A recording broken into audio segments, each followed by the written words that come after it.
Praise the lord. ప్రభువైన యేసుక్రీస్తు నామంలో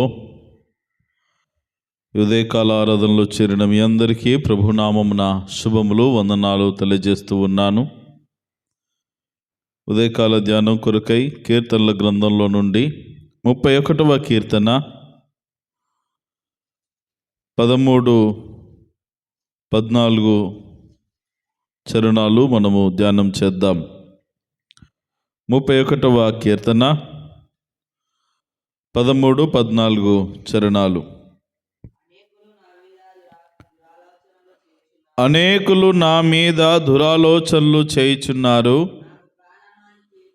నాకు ప్రాణహాని చేయుటకు యోచించుచున్నారు. వారు గుసగుసలాడుట నాకు వినబడుచున్నది, నలుదిశలను నాకు భీతి కలుగుచున్నది. యెహోవా, నీ యందు నమ్మిక ఉంచి ఉన్నాను, నీవే నా దేవుడవని నేను అనుకొనుచున్నాను. చాలా జాగ్రత్తగా దావీదు రచించినటువంటి కీర్తనను మనము జ్ఞాపకం చేసుకోవాలి. ప్రధాన గాయకునికి దావీదు వ్రాసినటువంటి కీర్తన ఇది. మరి దావీదు తన ఆపద సమయములో దేవుని సన్నిధానమునకు చేరి దేవుని మీద ఆధారపడి చెప్తున్నటువంటి మాట, తన శత్రువులు తనను తరుముచుంటుండగా, అనేకులు తనను ప్రాణాన్ని తీసి అతన్ని చంపడానికి వేచి చూస్తుంటున్నటువంటి తరుణములో ఈ కీర్తన వ్రాస్తూ అంటున్నటువంటి మాట,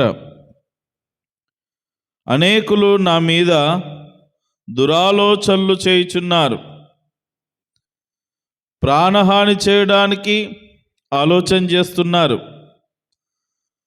నా గురించి గుసగుసలాడుచున్నారు అని తనకు పక్కగా వ్యతిరేకముగా ఎలాంటి పరిణామాలు జరుగుచున్నాయో దావీదు తెలుసుకున్నవాడే చెప్తున్నటువంటి విషయం ఇది. ఇది ఎవరికి చెప్తున్నాడు అంటే దేవునికి చెప్తున్నాడు, ప్రార్థన చేస్తున్నాడు. అయ్యా, నా గురించి అనేకులు నానా రకాలుగా మాట్లాడుతున్నారు, నా మీద దురాలోచనలు చేస్తూ ఉన్నారు, ప్రాణహాని చేయడానికి నన్ను ఎలా చంపుదామా, ఎలా ఇతన్ని బంధించుదామని నన్ను చాలా రకాలుగా ఇబ్బంది పెట్టేటటువంటి మనుషులున్నారు అని చెప్తూ ఒక మాట అంటున్నాడు ఇక్కడ, నలుదిశల నాకు భీతి కలుగుచున్నది. నలువైపుల నుండి నాకు భీతి అంటే భయము, నలువైపుల నాకు భయము కలుగుచున్నది. ఒకసారి ఈ పరిస్థితిని మనం ఇమాజినేషన్ చేసుకుంటే చాలా భయము కొల్పేటటువంటి విధముగా మనకు కూడా ఉంటుంది. ఎందుకంటే ఒకవైపేమో నిందలు, ఒకవైపు అవమానాలు, ఒకవైపేమో దురాలోచనలు, ఒకవైపేమో ఎలా చంపుదామో అని తిరగడానికి ప్రయత్నం చేస్తూ ఉంటూ అసలు ఎక్కడ కూడా నెమ్మది లేదు. సరే, ఇక్కడ వీళ్ళు అనవసరంగా మాట్లాడుకుంటున్నారని అటువైపు మొగ్గు చూపుదామంటే అక్కడ, అంటే నలు దిశలు కూడా తన చుట్టూ ఉన్న ప్రపంచంలో ఉన్న ఆ ప్రజలందరూ కూడా, తన చుట్టూ ఉన్న ప్రపంచమంతా కూడా తనకు వ్యతిరేకముగానే ఉన్నది. తన చుట్టూ ఉన్నటువంటి వారందరూ కూడా దావీదును నిందించువారే, అతనికి అపాయము తలపెట్టువారే, ప్రాణహాని చేయడానికి చూస్తున్నటువంటి వారే. ఎక్కడ చూసినా భయము కొల్పుతున్నది, ఎక్కడ చూసినా మరి భయముతో బిడియముతో బ్రతకవలసినటువంటి పరిస్థితి దావీదునకు ఏర్పడింది. అందుకే అంటున్నాడు, నలుదిశల నాకు భీతి కలుగుచున్నది. ఎటువైపు చూసినా నాకు భయమే వేస్తుంది ప్రభువా, నాకు చాలా భయం అవుతుంది.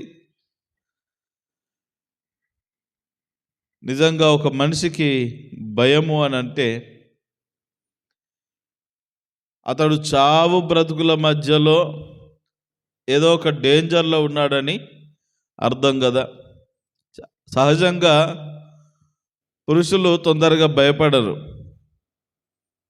నాకేం భయం, ఎవడైతే నాకేంటి అంటాడు. ఏదన్నా పోట్లాటకు దిగితే ఎవరైతే నాకేంటి అనే విధంగా మాట్లాడుతూ ఉంటారు. చూద్దాం, భయపడేది లేదు అని అంటూ ఉంటారు. కానీ ఒక వ్యక్తి, ఈ దావీదు మామూలు వాడు కాదు, ఒక పరాక్రమం కలిగినటువంటి వ్యక్తి, జ్ఞానం ఉన్నది, దైవభక్తి ఉన్నది, మంచి నైపుణ్యాలు ఉన్నాయి. ఈయన భయపడ్డాడు అని అంటే తన లైఫ్ ఎంత రిస్కులో ఉండాలి. ఎవరికి చెప్పుకోలేనటువంటి సమస్య, ఎవరికి చెప్పుకోలేనటువంటి ఈ సందర్భాన్ని దేవునికి మాత్రమే చెప్పుకుంటున్నాడు. దేవా, నలుదిశల నాకు భీతి కలుగుచున్నది. యెహోవా, ఈ భీతి కలుగున్న పరిస్థితుల్లో యెహోవా నీ యందు నమ్మిక ఉంచి ఉన్నాను. నీవే నా దేవుడవని నేను అనుకొనుచున్నాను. నా కాలగతులు నీ వశములో ఉన్నవి. నా శత్రువుల చేతుల నుండి నన్ను రక్షింపుము, నన్ను తరుము వారి నుండి నన్ను రక్షింపుము. నీ సేవకుని మీద నీ ముఖకాంతి ప్రకాశింపజేయుము. నీ కృపచేత నన్ను రక్షింపుము. యెహోవా, నీకు మొరపెట్టి ఉన్నాను, నన్ను సిగ్గునొందనీయకుము. ఒక స్వీట్ అండ్ షార్ట్ ప్రేయర్ ఇది. శుద్ధి లేకుండా, అనవసరమైనటువంటి విషయాలు లేకుండా, తనకి ఏది కావాలో అది సూటిగా స్పష్టంగా గనగన అడిగేశాడు దావీదు మహారాజు. అయ్యా, నాకు నలుదిశల భీతి కలుగుచున్నది. ఇలాంటి భయభీతుల్లో నేను నిన్నే నమ్ముతున్నాను. ఇక నీవే నా దేవుడవని అనుకుంటున్నా. ఇక నీవు తప్ప ఇంకెవరు లేరు. కాబట్టి శత్రువుల చేతుల నుండి రక్షింపుము. నన్ను తరుముతా ఉన్నారు, తరుము వారిలో నుండి నన్ను రక్షింపుము. నా మీద నీ ముఖకాంతి ఉదయింప చేయుము. నీ కృపచేత నన్ను రక్షింపుము, నన్ను సిగ్గునొందనీయకుము. దయచేసి కాపాడు ప్రభువా, దయచేసి రక్షించు అని మొరపెట్టి దేవుని సన్నిధిలో వేడుకుంటున్నటువంటి సందర్భాన్ని మనం చూస్తూ ఉన్నాం. ప్రేమణ దోంబిళ్ళారా, రీతిగా దావీదు మొరను ఆలకించిన దేవుడు దావీదుకు సహాయం చేశాడు. 19వ వచనంలో అంటాడు, నేను భయభక్తులు గలవారి నిమిత్తము నీవు దాచి ఉంచిన మేలు ఎంతో, నరుల ఎదుట నిన్ను ఆశ్రయించు వారి నిమిత్తము నీవు దాచి నీవు సిద్ధపరిచిన మేలు ఎంతో గొప్పది. ప్రార్థన చేశాడు, దేవుడు తనకు సహాయం చేశాడు. దేవుని కృపను మరలా కొనియాడుతూ దేవుని నామాన్ని స్మరిస్తూ స్తుతిస్తూ ఉన్నాడు. దేవునికి మహిమ కలుగును గాక. ఈ రోజున ఈ ఉదయమున మనం జ్ఞాపకం చేసుకోవాల్సిన విషయము, దావీదు వల్ల ఈ రోజున చాలామంది జీవితాల్లో భయభీతులు ఉన్నాయి. ఎన్నో రకాలైనటువంటి భయము మనుషులను వెంటాడుతూ ఉన్నది. ఏ ఫోన్ వస్తే ఏం తెలుపుతారో అని భయం. ఫోన్ కాల్ మాట్లాడడానికి కూడా భయమే. ఎవరైనా కలవాలన్నా భయమే.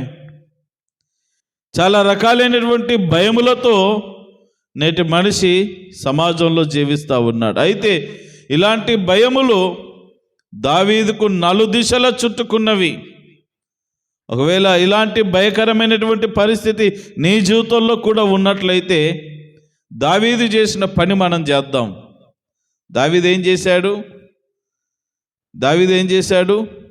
ప్రార్థన చేశాడు. దావీదుకు నలుదిశలా భయం ఉన్నది. ఈ నలుదిశల అంటే ఎక్కడ కూడా ఈ భయం నుండి తప్పించుకునే పరిస్థితి దావీదుకు లేదు. ఈ నలుదిశల భయము కలిగినటువంటి దావీదు చేసిన ఒకే ఒక్క పని ఏంటంటే దేవునికి ప్రార్థన చేశాడు, దేవుని మీద ఆధారపడ్డాడు. చెప్పండి, దేవునికి ప్రార్థన చేశాడు. ఈ రోజున మనం యేసయ్యకు ప్రార్థన చేసేవారముగా ఉండాలి. యేసయ్య మీద ఆధారపడే వారముగా ఉండాలి. ఒక్కటే మాట చెప్పాడు, ఇక నీవే నా దిక్కు, నీవే నా దేవుడవు అని అనుకొనిచున్నాను. ఇక నాకే దిక్కు లేదు, నేను ఇక నీవే నా దేవుడు, ఇక నువ్వే, అంత నువ్వే అని తన జీవితాన్ని తనకు సమర్పించుకున్నాడు. ముఖ్యంగా దేవుని మీద నమ్మకం ఉంచాడు.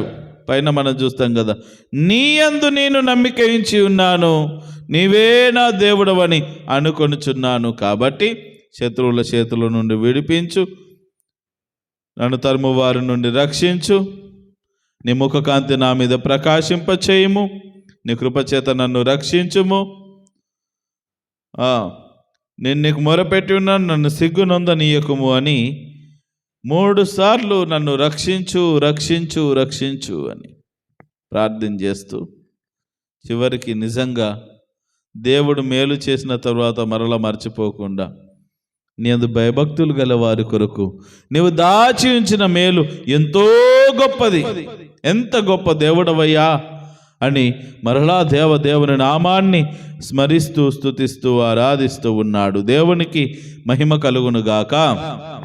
ఈ రోజున ఏ స్థితిలో ఉన్నవాడవైనా, ఏ స్థితిలో ఉన్నదానవైనా, నీకు ఎలాంటి భయములు కలిగినా దావీదుని రోజునను స్ఫూర్తిగా తీసుకోవాలి. ఈ 4 దిశల భయము ఆవరించినటువంటి దావీదు మొట్టమొదటిగా దేవుని యందు నమ్మిక ఉంచాడు, ప్రార్థన చేశాడు, దేవుని మీద ఆధారపడ్డాడు. పూర్తిగా ఆధారపడడం అంటే ఇక నీవే నా దేవుడవని అనుకొనుచున్నాను అంటే ఇక నీవు తప్ప ఈ కష్టకాలములో, ఈ క్లిష్టమైన పరిస్థితుల్లో నీవు తప్ప ఇక నాకు ఏ ఆధారం లేదు అని అలాగున దేవుని మీద ఆధారపడడం. కాబట్టి ఈ రీతిగా మనము కూడా దేవుని యందు నమ్మిక ఉంచి దేవునికి ప్రార్థన చేసి చివరిగా దేవుని మీద ఆధారపడగలిగిన స్థితి మన జీవితంలో ఉంటే నీ చుట్టూ ఉన్నటువంటి భయభీతుల్లో నుండి దేవుడు నిన్ను కూడా రక్షించి, సంరక్షించి, క్షేమమునిచ్చి, ఆయుష్నిచ్చి, ఆరోగ్యమునిచ్చి నిత్యము నిన్ను నడిపించగలడు. కాబట్టి ఇక నుండి ఈ దేవదేవుడి యందు భయభక్తులు కలిగిన జీవితము, ప్రార్థన చేసే జీవితము, దేవుని మీద పరిపూర్ణముగా ఆధారపడేటటువంటి జీవితాన్ని దేవుడు మీకు అనుగ్రహించి మీ జీవితంలో మీరు కలిగి ఉన్న ప్రతి భయమును పారద్రోలి సంతోష సమాధానములను ప్రసాదించునుగాక. ఆమేన్.